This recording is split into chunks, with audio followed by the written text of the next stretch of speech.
Hello दोस्तों। इस video में हम करेंगे पार्ट 11 चेतक की वीरता चैप्टर के मोस्ट इम्पोर्टेंट एमसीक्यूज।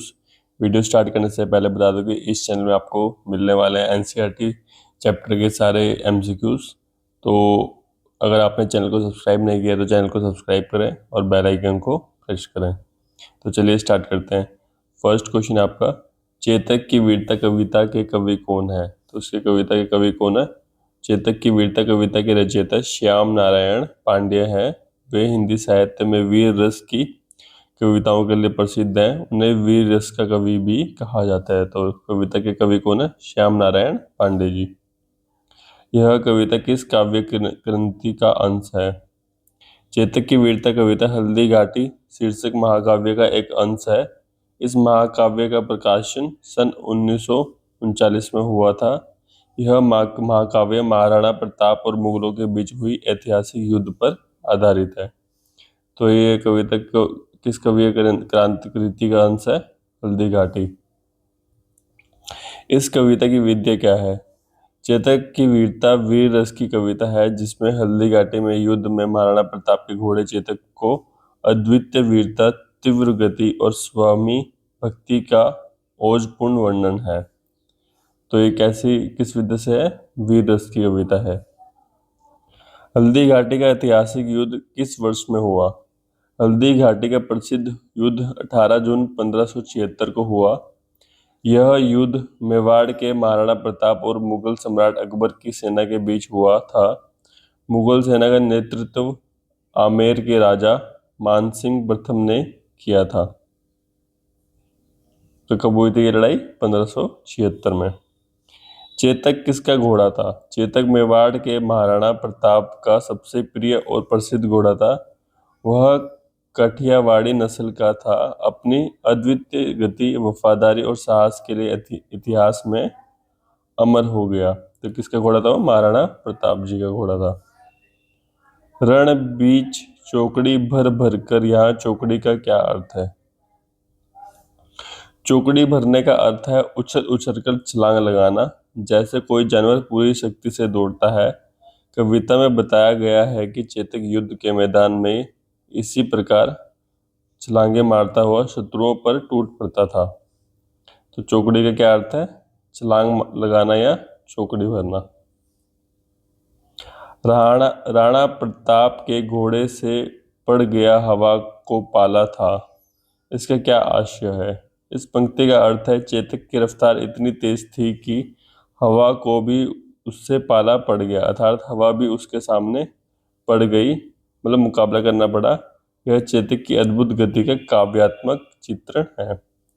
तो क्या मतलब है इसका? चेतक की गति हवा से भी तेज थी। अगला प्रश्न है, गिरता ना कभी चेतक तन भर राणा प्रताप का कोड़ा था। इसका क्या आशय है? चेतक, इस पंक्ति का भाव है कि राणा को चेतक पर कभी कोड़े नहीं मारने पड़े। वह इतना समझदार, फुर्तीला और स्वामी भक्त था कि बिना किसी आदेश के ही वह राणा को हर इशारा समझ लेता था। मतलब बिना कोड़े मारा ही वो हर बात समझ लेता था। चेतक इतना आज्ञाकारी था कि उसे कोड़े की जरूरत नहीं पड़ती थी। राणा की पुतली फिरी नहीं तब तक चेतक मुड़ जाता था। इससे क्या पता चलता है? यह पंक्ति चेतक और राणा के बीच असाधारण तालमेल को दर्शाती है। चेतक इतना बुद्धिमान और संवेदनशील था कि राणा की आंखें की पुतली घूमने से पहले ही वह उनका इशारा समझकर मुड़ जाता था। कि मतलब राणा की बातों को बड़े इजीली समझ लेता था। चेतक, क्या आंसर है इसका? चेतक राणा के इशारों की आंख की पुतली हिलने से पहले ही समझ लेता था। अगला प्रश्न है, निर्भीक गया वह ढालों में सरपट दौड़ा करवालों में। यह चेतक के किस गुण का वर्णन है? इस पंक्ति में चेतक की निर्भीकता का वर्णन है। वह ढालों और करवालों के बीच भी बिना भय के सरपट दौड़ता रहा। ढाले और तलवारें उसे रोक नहीं पाई। मतलब किसका प्रतीक है? निर्भयता और साहस का। है यही रहा अब यहाँ नहीं, वह वहीं रहा है वहां नहीं। इन पंक्तियों का क्या पता चलता है? ये पंक्ति चेतक की अद्भुत गति को दर्शाती हैं। जब शत्रु सोचते कि वह यहाँ है, वह वहां पहुंच जाता था। कोई भी उसे पकड़ नहीं सकता था। यह उसकी बिजली जैसी तेज रफ्तार का काव्यात्मक चित्रण था। मतलब चेतक इतनी तेज गति से दौड़ रहा था कि दुश्मन उसे पकड़ नहीं सके। अगला प्रश्न है, विकराल वज्र में बादल सा अरि की सेना पर घेरा गया। यहाँ चेतक की तुलना किससे की गई है? कवि ने चेतक की तुलना विकराल वज्र में बादल मतलब बिजली से भरे भयानक बादल से की है। जिस प्रकार भयंकर बादल अचानक कड़कड़ाता है, उसी प्रकार चेतक शत्रु की सेना पर अचानक और प्रचंड वेग से टूट पड़ता था। यह उपमा अलंकार है। मतलब बिजली से भरे विकराल बादल से वो करी गई है, तुलना करी गई है। भाला गिर गया, गिरा निसंग, हे टापों से खन गया अंग। यहाँ निसंग और हे का क्या अर्थ है? निसंग मतलब क्या होता है? तरकस, मतलब तीर का थैला, और हे मतलब होता है घोड़ा। निसंग का अर्थ है तरकस, वह थैला जिसमें तीर रखे जाते हैं, और हे का अर्थ होता है घोड़ा। इन पंक्तियों का अर्थ है कि चेतक की टापों से दुश्मन के भाले और तरकस गिर गए हैं और उनके अंग घायल हो गए हैं। हेय, अश्व और घोड़ा ये शब्द किसके समानार्थी हैं? हेय, अश्व और घोड़ा ये तीनों शब्द घोड़े के समानार्थी पर्यायवाची शब्द हैं।